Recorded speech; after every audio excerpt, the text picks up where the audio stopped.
తెల్లవారితే చక్రవర్తి అయి రాజ్యమునేలే రామయ్య తండ్రి మాటకై పదవిని బదలి అడవులకేగెనయా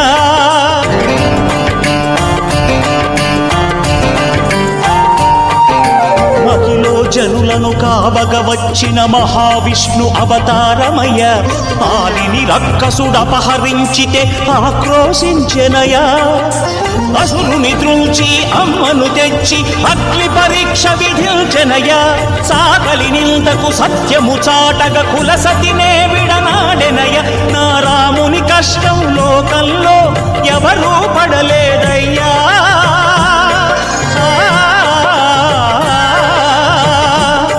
నా రాముని కష్టం లోకంలో ఎవరూ పడలేదయ్యా సత్యం ధర్మం త్యాగంలో అతనికి సరిలేరయ్యా కరుణా హృదయుడు